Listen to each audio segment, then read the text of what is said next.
स्वागत है। तो विद्यार्थी मित्रों, आज हवे आपणे बात करीशुं स्टैंडर्ड 6 जेनु यूनिट नंबर सब्जेक्ट कॉम्प्यूटर जेनु यूनिट नंबर 1 जेनु रिविजन करता हता। यूनिट नंबर 1 छे कॉम्प्यूटरनी पेढ़ीओ एटले के कॉम्प्यूटर्स जनरेशन। तो आपणे आगळना लेक्चरमां कॉम्प्यूटरनी 3 पेढ़ी सुधीनो अभ्यास कर्यो हतो। ए पण जोयुं हतुं के कॉम्प्यूटरने अलग अलग पेढ़ीमां विभाजित थईने आधारे तो कि तेमां वपरायेली हार्डवेर टेक्नोलॉजी अने सॉफ्टवेर टेक्नोलॉजीना आधारे तेने अलग अलग विभागमां वहेंचणी करवामां आवी छे। तो आवी रीते कॉम्प्यूटरनी 5 पेढ़ीमां वहेंचायेला छे, जेमां आपणे लास्टमां त्रीजी पेढ़ीना कॉम्प्यूटर जोया हता। तो त्रीजी पेढ़ीना कॉम्प्यूटरमां हार्डवेर टेक्नोलॉजी कई छे? तो कि हार्डवेर टेक्नोलॉजी तरीके एमां आवशे सॉरी विद्यार्थी मित्रों, आईसी एटले के इंटीग्रेटेड सर्किट अने सॉफ्टवेर टेक्नोलॉजी तरीके हायर लेवल लैंग्वेज जेवी के सी, जावा वगैरह प्रकारनी जे हायर लेवल लैंग्वेज है जेनो उपयोग थयो हतो। त्यारबाद आज बात करिए चौथी पेढ़ीना कॉम्प्यूटर एटले के 4th जनरेशन कॉम्प्यूटर्स। तो 4th जनरेशन कॉम्प्यूटर चौथी पेढ़ीना कॉम्प्यूटर्सनो समयगाळो कयो हतो? तो ईस्वीसन 1990 थी ईस्वीसन 1998 ना समयगाळा दरमियान उपयोगमां लेवाता कॉम्प्यूटर एटले कया हता? सॉरी, ईस्वीसन 1980 थी ईस्वीसन 1989 ना समयगाळा दरमियान जे कॉम्प्यूटर वपराशमां लेवाया ते हता चौथी पेढ़ीना कॉम्प्यूटर। तो तेमां हार्डवेर टेक्नोलॉजी तरीके उपयोग आव्यो VLSI माइक्रो प्रोसेसर। VLSI નું ફૂલ ફોર્મ તમે જાણો છો, હવે તમને બધાને VLSI નું ફૂલ ફોર્મ ખબર હોવી જોઈએ। તેનું ફૂલ ફોર્મ થશે વેરી લાર્જ સ્કેલ ઇન્ટિગ્રેશન। ત્યારબાદ સોફ્ટવેર ટેકનોલોજી તરીકે ઉપયોગમાં આવી સ્ટ્રક્ચર્ડ ક્વેરી લેંગ્વેજ એટલે કે SQL। સોફ્ટવેર ટેકનોલોજી કઈ આવી? SQL, જેનું ફૂલ ફોર્મ થશે સ્ટ્રક્ચર્ડ ક્વેરી લેંગ્વેજ।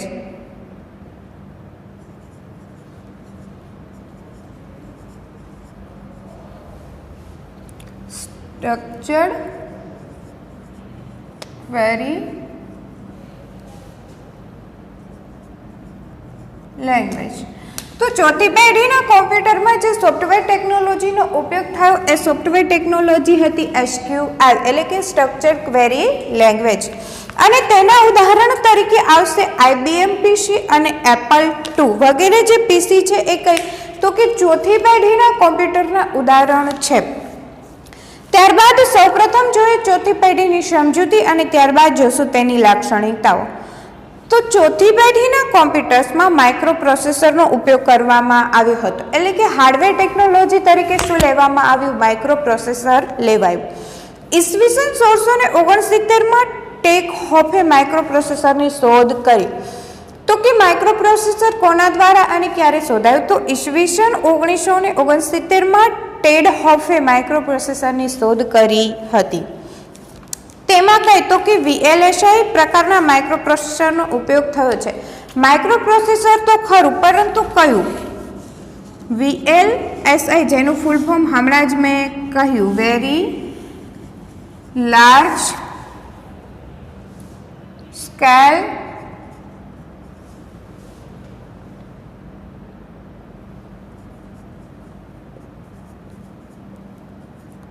इंटीग्रेशन। तो कि VLSI माइक्रो प्रोसेसर नो उपयोग थयो हतो। तो हार्डवेर टेक्नोलॉजी कई हती? VLSI micro processor. Micro processor chip अने इलेक्ट्रॉनिक घटको लगाववानुं शक्य बनता। तो कि माइक्रो प्रोसेसर पर शुं चीप अने इलेक्ट्रॉनिक घटको लगाववानुं शक्य बनता कॉम्प्यूटर्सनुं कद अगाउनी तमाम पेढ़ी करता घट्युं। तो कि माइक्रो प्रोसेसर हार्डवेर टेक्नोलॉजी तरीके उपयोग में आव्युं, तेथी अगाउनी 3 पेढ़ी करता चौथी पेढ़ीना कॉम्प्यूटरना कदमां शुं थयुं? घटाडो थयो। माइक्रो प्रोसेसर चीप के जेनुं टूंकमां प्रोसेसर तरीके ओळखवामां आवे छे। तो कि माइक्रो प्रोसेसर चीप ने टूंकमां शुं प्रोसेसर तरीके ओळखवामां आवे छे, जे कॉम्प्यूटरना मगज तरीके कार्य करे छे। तो कि ते कई रीते? तो कि कॉम्प्यूटर्सना मगज तरीके कार्य करे छे। हाल में उपयोग में लेवाता विविध कॉम्प्यूटर्स ए चौथी पेढ़ीना छे। તો કે હાલમાં આપણે વિવિધ પ્રકારના કોમ્પ્યુટર્સનો ઉપયોગ કરીએ છીએ એ કોમ્પ્યુટર કઈ ચોથી પેઢીના કોમ્પ્યુટર્સ છે. ટેબલ પર રાખી શકાય તેવા ડેસ્કટોપ કોમ્પ્યુટર્સ, બેગમાં સમાઈ જાય તેવા લેપટોપ કોમ્પ્યુટર્સ અને હાથની હથેળીમાં રાખી ઉપયોગમાં લઈ શકાય તેવા પામટોમ કોમ્પ્યુટર્સ એ શું છે તો કે ચોથી પેઢીના કોમ્પ્યુટર્સ છે. તો હાલમાં આપણે જે કોમ્પ્યુટર્સનો ઉપયોગ કરીએ છીએ એ કોમ્પ્યુટર કઈ પેઢીના છે? ચોથી પેઢીના છે. તેમાં સ્ટ્રક્ચર ક્વેરી લેંગ્વેજ SQL નો વિકાસ થયો છે. કઈ? SQL ક્વેરી લેંગ્વેજનો વિકાસ થયો છે. હવે જોઈએ તેની લાક્ષણિકતાઓ. તો કે માઇક્રો પ્રોસેસરના ઉપયોગના કારણે કોમ્પ્યુટરના કદમાં ખૂબ જ ઘટાડો થયો. તો કે તેમાં હાર્ડવેર ટેકનોલોજી તરીકે VLSI માઇક્રોપ્રોસેસર ચિપનો ઉપયોગ થયો કે જેને ટૂંકમાં આપણે પ્રોસેસર કહીએ છીએ. તેના કારણે કોમ્પ્યુટરના કદમાં શું થયું? ખૂબ જ ઘટાડો થયો. તે અગાઉની પેઢી કરતાં અતિશય ઝડપી બને. આપણે આગળ જોયું હતું કે અગાઉની પેઢીના કોમ્પ્યુટર પહેલી બીજી પેઢીના કોમ્પ્યુટર જે છે એની કાર્ય કરવાની ઝડપ કેવી હતી? ઓછી હતી. જ્યારે ચોથી પેઢીના કોમ્પ્યુટરમાં કાર્ય કરવાની ઝડપ ખૂબ જ વધી. તે એકસાથે અનેક પ્રકારની કામગીરી કરી શકે તેવા મલ્ટીટાસ્કિંગ પ્રકારના કોમ્પ્યુટર્સ બન્યા. તો કે તે એકસાથે અનેક પ્રકારની કામગીરી કરી શકે તેવા બહુલક્ષી યંત્ર જેને કહીશું મલ્ટીટાસ્કિંગ પ્રકારના કોમ્પ્યુટર્સ બન્યા. તેનો જાળવણી અને નિભાવ ખર્ચ નહિવત હતો. એટલે ચોથી પેઢીના કોમ્પ્યુટર્સનું જાળવણી અને નિભાવ ખર્ચ પણ કેવો હતો? નહિવત હતો. તે કિંમતમાં સસ્તા હતા, બનતા સૌને આર્થિક રીતે પરવડે તેવા બન્યા. તો કે કિંમતમાં કેવા બન્યા? સસ્તા બન્યા, જેથી દરેક વ્યક્તિને આર્થિક રીતે પરવડે. અને તેથી જ આજે દરેક ક્ષેત્રમાં શું થાય છે? તો કે આજે દરેક ક્ષેત્રમાં કોમ્પ્યુટર્સનો ઉપયોગ થાય છે. ત્યારબાદ હવે આગળ જોઈએ પાંચમી પેઢીના કોમ્પ્યુટર. તો પાંચમી પેઢીના કોમ્પ્યુટરનો સમયગાળો હતો ઈસવીસન 1989 થી આજ સુધી.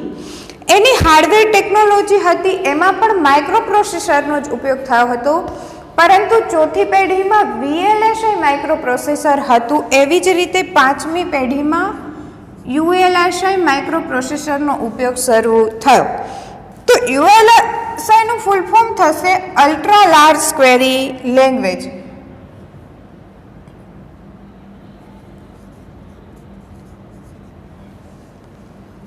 અલ્ટ્રા લાર્જ સ્કેલ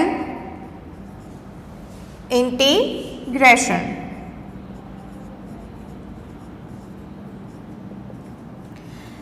તો કે પાંચમી પેઢીમાં જે માઇક્રો પ્રોસેસર વપરાયું એ કયું પ્રોસેસર હતું? ULSI, જેનું ફૂલ ફોર્મ થશે અલ્ટ્રા લાર્જ સ્કેલ ઇન્ટિગ્રેશન. ત્યારબાદ સોફ્ટવેર ટેકનોલોજી તરીકે કૃત્રિમ બુદ્ધિ એટલે કે આર્ટિફિશિયલ ઇન્ટેલિજન્સનો ઉપયોગ થયો અને બીજી હતી ઓપ્ટિકલ સોફ્ટવેર ટેકનોલોજી. તો કૃત્રિમ બુદ્ધિ કે જેને કહીશું AI, જેનું ફૂલ ફોર્મ થશે આર્ટિફિશિયલ ઇન્ટેલિજન્સી.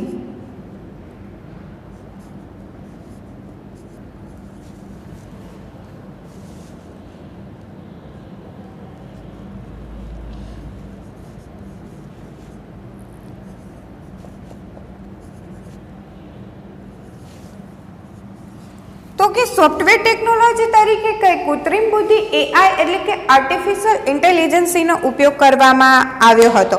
જેમ કે એના ઉદાહરણમાં આવશે super computer, robot, IBM notebook વગેરે જે છે એ શેના છે? પાંચમી પેઢીના કોમ્પ્યુટર્સના ઉદાહરણ છે. પાંચમી પેઢીના કોમ્પ્યુટર્સમાં કૃત્રિમ બુદ્ધિ તરીકે AI એટલે કે આર્ટિફિશિયલ ઇન્ટેલિજન્સનો ઉપયોગ થયો.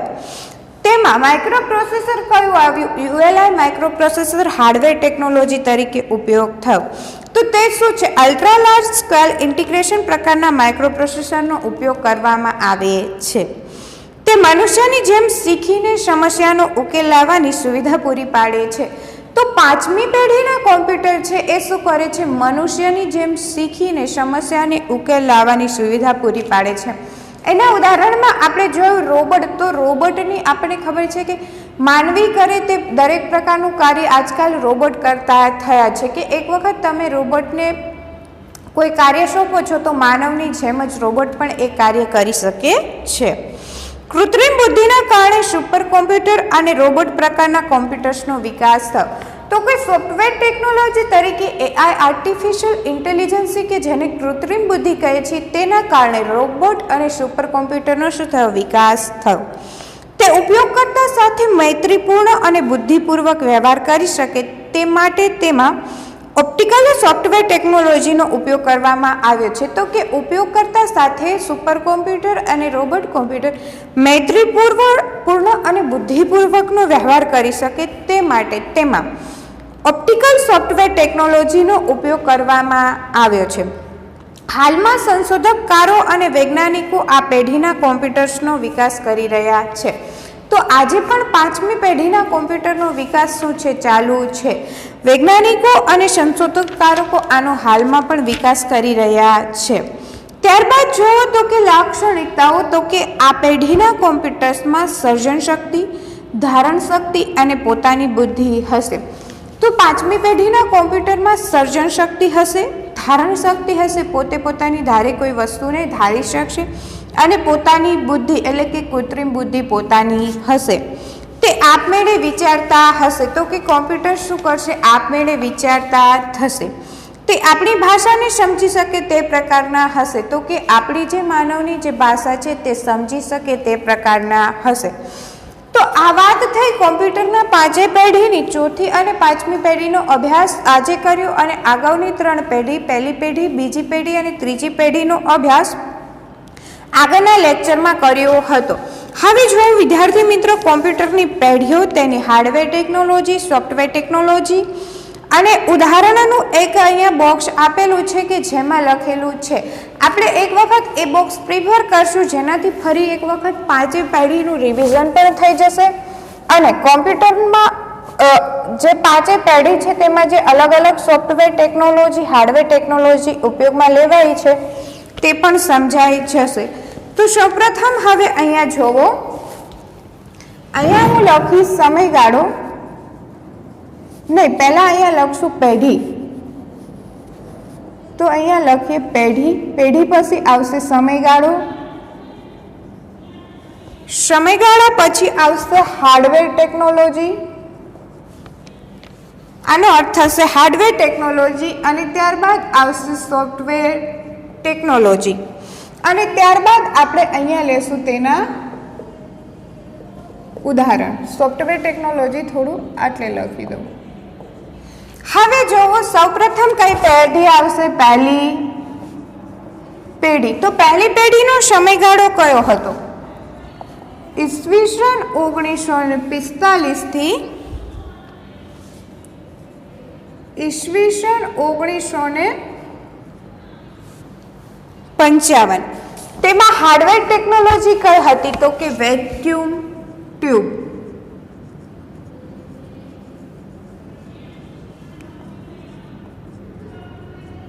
નિર્વાત નલિકા. ત્યારબાદ સોફ્ટવેર ટેકનોલોજી કઈ હતી? તો કે યંત્ર ભાષા.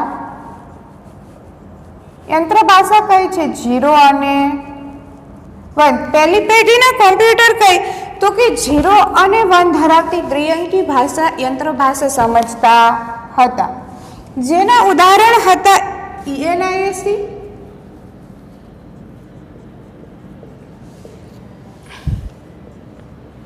અને UNIVAC-1. આ બંને જે છે એ શું હતા? પહેલી પેઢીના કોમ્પ્યુટર્સના ઉદાહરણ હતા. ત્યારબાદ અહીંયા લઈએ બીજી પેઢી. તો બીજી પેઢીનો સમયગાળો હતો ઈસવીસન 1955 થી ઈસવીસન 1965. આ સમયગાળા દરમિયાન ઉપયોગમાં લેવાતા કોમ્પ્યુટર કયા હતા? બીજી પેઢીના હતા.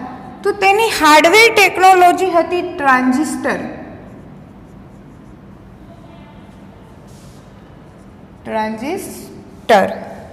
ત્યારબાદ તેમાં સોફ્ટવેર ટેકનોલોજી તરીકે ઉપયોગમાં આવી ચિહ્ન આધારિત એસેમ્બલી લેંગ્વેજ.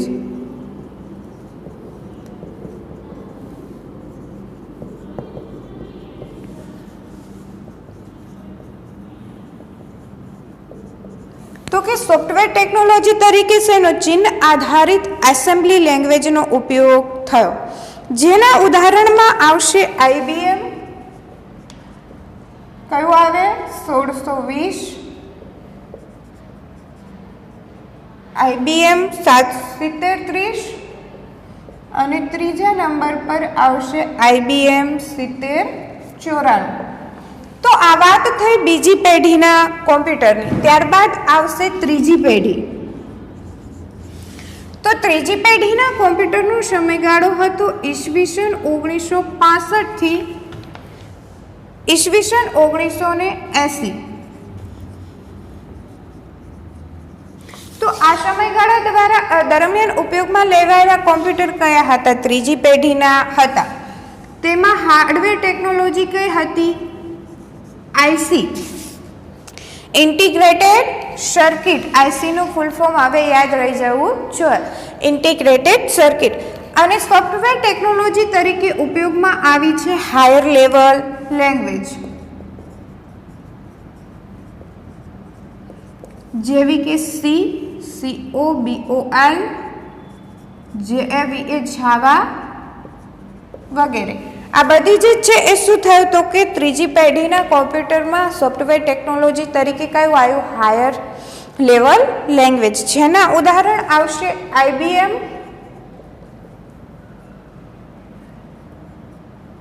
360, PDF8 અને PDF11. આ જે પ્રકારના કોમ્પ્યુટર છે એ કયા પ્રકારના ઉદાહરણ છે? IBM 360, PDF8 અને PDF11, જે ત્રીજી પેઢીના કોમ્પ્યુટરના ઉદાહરણ છે. ત્યારબાદ આવશે ચોથી પેઢીના કોમ્પ્યુટર, જેનો અભ્યાસ આજે જ આપણે કર્યો 1980 થી 1989ના સમયગાળા દરમિયાન. તો આમાં હાર્ડવેર ટેકનોલોજી કઈ હતી? VLSI, very large scale integration, VLSI hardware technology હતી. અને સોફ્ટવેર ટેકનોલોજી તરીકે હતી SQL. SQL એટલે થશે સ્ટ્રક્ચર્ડ ક્વેરી લેંગ્વેજ. તો તેના ઉદાહરણમાં કયા આવશે? IBM PC અને Apple II વગેરે જે છે એ કઈ ચોથી પેઢીના ઉદાહરણ છે. ત્યારબાદ આવશે પાંચમી પેઢી ઈસવીસન 1989 થી આજ સુધી ઉપયોગમાં લેવાય છે, કારણ કે હજી પણ આજે પણ તેનો શું થઈ રહ્યો છે? વિકાસ થઈ રહ્યો છે. સોફ્ટવેર ટેકનોલોજી કઈ હતી? ULSI, ultra large scale integration. અને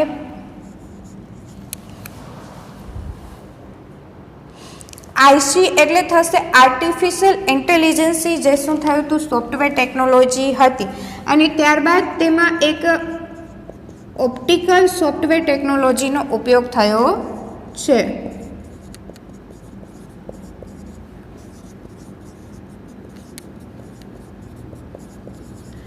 તો કે તેમાં કૃત્રિમ બુદ્ધિ આ થશે IC એટલે આર્ટિફિશિયલ ઇન્ટેલિજન્સી, જેને કહીશું કૃત્રિમ બુદ્ધિ, એનો ઉપયોગ થયો છે. અને પાંચમી પેઢીના કોમ્પ્યુટર ઉપયોગકર્તા સાથે મૈત્રીપૂર્ણ અને બુદ્ધિપૂર્વકનો વ્યવહાર કરી શકે તે માટે તેમાં કહે તો કે ઓપ્ટિકલ સોફ્ટવેર ટેકનોલોજીનો ઉપયોગ થયો છે. તેના ઉદાહરણમાં આવશે સુપર કોમ્પ્યુટર,